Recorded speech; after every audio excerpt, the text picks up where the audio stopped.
Hey guys, it's Hein again. In today's video, I want to take a look at what the right way is to create agents in Copilot Studio, right? And to understand why there is a right and a wrong way, I want to take a quick look at what happens when we just go and create agents without going through any particular process. So in Copilot Studio, you'll see here that I'm in my default environment. And when we go and create an agent, by default, it would want to go to what's called the default solution in Power Platform. This is not specific to agents. This is specific to, or this is for anything Power Platform, this is what happens. And it's generally a good idea to build official and controlled artifacts within your Power Platform solutions using environments. So if I go to advanced settings under my agent, you'll see here that it says we want to go to some environment over here. We've got some solution over here, and we've got a whole bunch of different solutions that we can look at.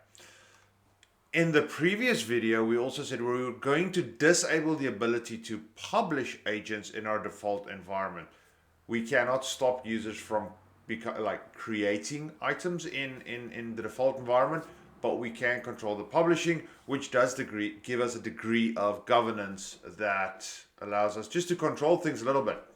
So if we want to look at what this guy actually looks like in a normal scenario, I'm going to go and just go back to Copilot Studio, and I am going to go to Solutions. Right, I'll open that up in a new tab. And what we'll see is for our default environment, there will be a range of solutions which we can create. That's fine. But we want to take a look at the default solution by default, because what happens is everything gets added to the default solution by default, right? Default solution. So when we create things in the Power Platform, it gives us a space to go and put stuff, right? So you see here that we've got this guy over there, the Common Data Service default solution. We also have this default solution over there. My environment's pretty old, so I probably just have both. But if I go into one of them, we will see hundreds of items when it decides to wake up.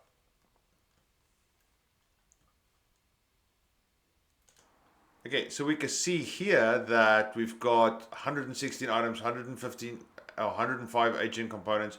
If I go back to the other solution, we will see a whole bunch of artifacts here as well.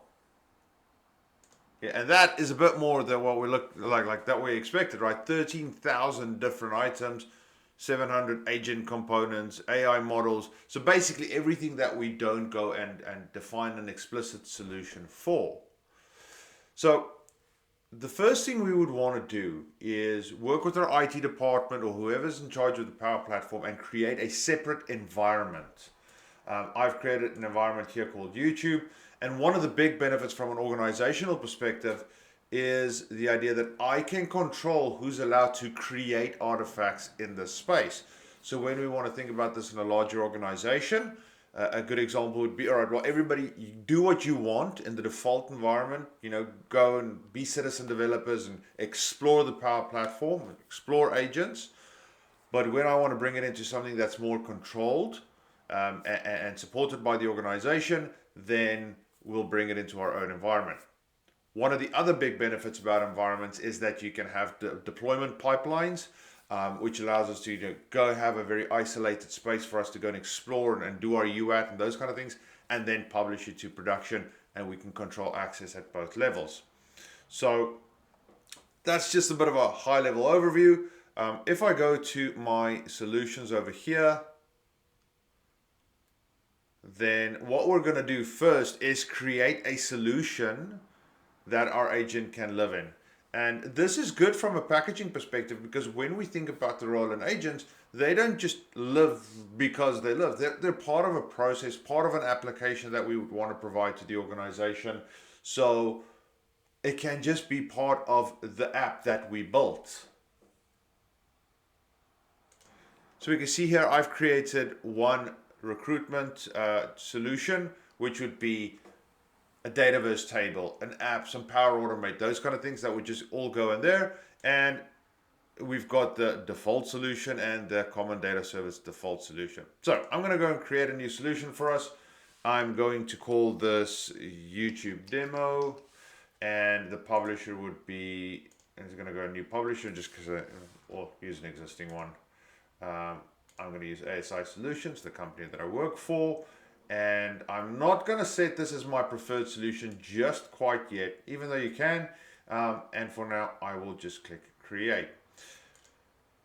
Having those details accurate is obviously important. As we discussed in one of the first videos, when you publish an agent to something like Teams or Copilot Chat, then having that information proper is a good way for us just to understand. If you're a Microsoft partner deploying this to clients, you get to link your MPN ID. So it's just a good way for us to understand who published the app and can we trust this app or not.